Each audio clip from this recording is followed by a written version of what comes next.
নমস্কার বন্ধুরা, কণিকাস কিচেনে আপনাদের সবাইকে অনেক অনেক স্বাগত জানাচ্ছি। আর মাত্র কয়েকটা দিন পরেই আমাদের সকলের প্রিয় রথযাত্রা। এই শুভ দিনে মিষ্টিমুখ না হলে চলে বলুন। তাই আজকে আমি আপনাদের জন্য নিয়ে এসেছি একদম দোকানের মতন পারফেক্ট মুচমুচে আর রসালো রথযাত্রা স্পেশাল জিলিপি রেসিপি, যেটা আপনারা খুবই সহজে খুব তাড়াতাড়ি ঘরে থাকা কয়েকটা উপকরণ দিয়েই বানিয়ে ফেলতে পারবেন। চলুন তাহলে আর দেরি না করে বানানো শুরু করা যাক আমার আজকের রেসিপি। আশা করছি আপনাদের সকলেরই খুব খুব ভালো লাগবে। সবার প্রথমে আমি জিলিপির জন্য ব্যাটার তৈরি করব। তার জন্য একটা পাত্রের মধ্যে নিয়ে নিলাম হাফ বাটি পরিমাণে টক দই। টক দইটাকে হাত দিয়ে খুব ভালো করে একটু ফেটিয়ে নিচ্ছি। প্রথমে দেখুন টক দইটা কত সুন্দর স্মুথ হয়ে গেছে। আপনারা চাইলে এই কাজটা হ্যান্ড হুইস্কের সাহায্যেও করতে পারেন। টক দইটা ভালোভাবে স্মুথ হয়ে গেলেই দিয়ে দিচ্ছি এক বাটি পরিমাণে ময়দা। ময়দাটাকে এখন টক দইয়ের সঙ্গে খুব ভালো করে একটু মেখে নিচ্ছি। দেখুন ময়দাটা অনেকখানি কিন্তু চটচটে হয়ে এসেছে। এখন যতটুকু জলের প্রয়োজন ততটুকু জল আমি এর মধ্যে দিয়ে দিলাম। টক দইয়ের পরিমাণটা একটু বেশি করেই দিয়েছি, সেই জন্য জলটা কিন্তু খুব বেশি দেওয়ার কোনোই দরকার নেই। এখন হাত দিয়ে একই ডাইরেকশানে ঘুরিয়ে ঘুরিয়ে একটা ঘন এবং মসৃণ ব্যাটার আমি তৈরি করে নিচ্ছি। দেখুন আপনারা চাইলে অবশ্যই হ্যান্ড হুইস্কের সাহায্যেও করতে পারেন, তবে হাত দিয়ে করলে একটু বেশি ভালো হবে। ব্যাটারটা আমার খুব ভালো ঘন মসৃণ করে তৈরি করে নেওয়া হয়ে গেছে। তারপরে দিয়েছি 1 চামচ পরিমাণে ঘি আর সামান্য পরিমাণে ফুড কালার। সবশেষে দিয়ে দিলাম 1/4 চামচ পরিমাণে বেকিং সোডা। এখন হাত দিয়ে আবারও সব কিছু একটু মিশিয়ে নিচ্ছি। ফুড কালারটা কিন্তু সম্পূর্ণই অপশনাল, তবে দোকানের জিলিপিতে ফুড কালার ব্যবহার করা হয়, এতে রঙটা খুবই সুন্দর আসে। দেখুন একদম লাম্প ফ্রি ব্যাটার কিন্তু আমাদের একদম তৈরি। ব্যাটারের মধ্যে কোনো লাম্প বা দলা কিন্তু থাকলে জিলিপিগুলো পারফেক্ট হবে না। ব্যাটার তৈরি হয়ে গেছে, এবার এটাকে 15 মিনিটের জন্য ঢাকা দিয়ে রাখছি।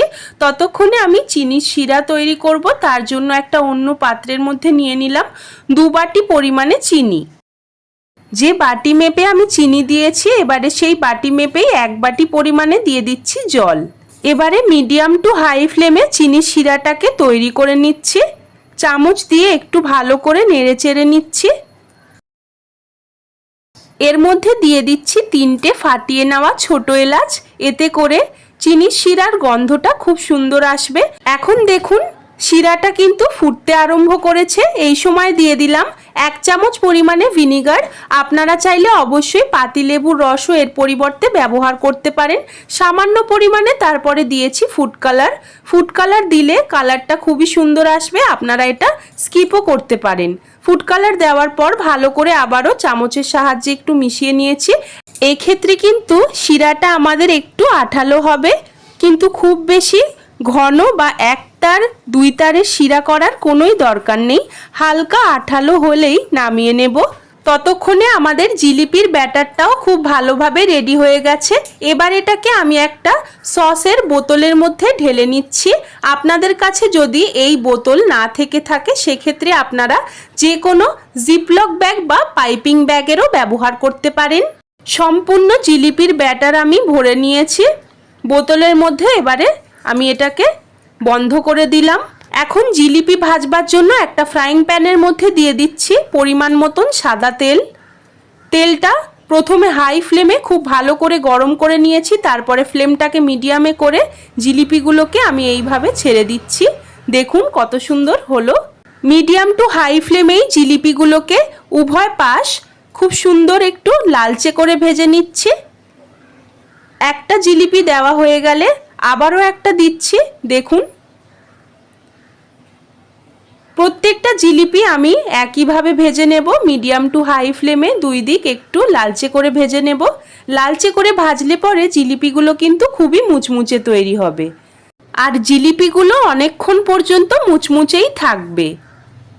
উল্টে পাল্টে খুব সুন্দর লালচে করে ভেজে নিচ্ছি। দেখুন বন্ধুরা, জিলিপি কিন্তু কখনোই লো ফ্লেমে বা খুব বেশি হাই ফ্লেমে ভাজবেন না, সেক্ষেত্রে জিলিপিগুলো পুড়ে যেতে পারে, আবার ন্যাতন্যাতে জিলিপি কিন্তু তৈরি হতে পারে।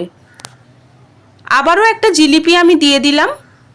এইভাবে একটা একটা করে জিলিপি আমি তেলের মধ্যে ছেড়ে দেব আর ভেজে নেব লাল লাল করে একটু। দেখুন এই জিলিপিগুলো যেগুলো প্রথমের দিকে দিয়েছিলাম সেইগুলো কিন্তু ভাজা হয়ে গেছে লালচে করে, সেগুলোকে আমি তুলে নিচ্ছি। জিলিপিগুলোকে তেল থেকে তুলে আমি রসের মধ্যে দিয়েছিলাম। প্রায় ওই 1 থেকে 2 মিনিট মতন আমি রসের মধ্যে জিলিপিগুলোকে রেখে এখন তুলে নিচ্ছি। এতে করে রসটা কিন্তু খুব ভালোভাবে জিলিপির মধ্যে অ্যাবজর্ব হবে। এখানে রসটা মিডিয়াম গরম থাকবে আর জিলিপিটা কিন্তু একদমই সদ্য ভাজার পরই রসের মধ্যে দিতে হবে। প্রত্যেকটা জিলিপি আমি 1 থেকে 2 মিনিট মতন রসের মধ্যে রেখে তারপরে তুলে নিচ্ছি। এখন দেখুন প্রত্যেকটা জিলিপি আমার বানিয়ে নেওয়া হয়ে গেছে। একটা প্লেটের মধ্যে গরম গরম জিলিপি আমি পরিবেশন করছি। দেখুন কত সুন্দর হয়েছে দেখতে, পুরো দোকানের জিলিপির মতনই লাগছে। দেখতে যতটা সুন্দর লাগছে খেতে কিন্তু আরও বেশি সুন্দর। আশা করছি আপনারা দেখে নিশ্চয়ই বুঝতে পারছেন যে জিলিপিগুলো ভীষণই মুচমুচে আর রসালো তৈরি হয়েছে। দেখুন প্রত্যেকটা জিলিপি কিন্তু একদমই পারফেক্ট তৈরি হয়েছে। আশা করছি আজকের এই ইনস্ট্যান্ট জিলিপি রেসিপিটি আপনাদের ভালো লেগেছে। যদি ভালো লাগে তাহলে অবশ্যই ভিডিওটিতে একটি লাইক দেবেন, বন্ধুদের সঙ্গে শেয়ার করবেন আর আপনার মূল্যবান মন্তব্য জানাতে ভুলবেন না। আর আমার চ্যানেলকে সাবস্ক্রাইব করে আমার পাশে থাকবেন। পাশে থাকা বেল আইকনটিকেও প্রেস করে দেবেন যাতে চ্যানেলে আমি যখনই কোনো নতুন ভিডিও দেব আপনারা সবার আগে দেখতে পেয়ে যান। সবাইকে রথযাত্রার অনেক অনেক শুভেচ্ছা। আবার দেখা হবে নতুন কোনো রেসিপি নিয়ে। ততক্ষণ ভালো থাকবেন, সুস্থ থাকবেন। ধন্যবাদ।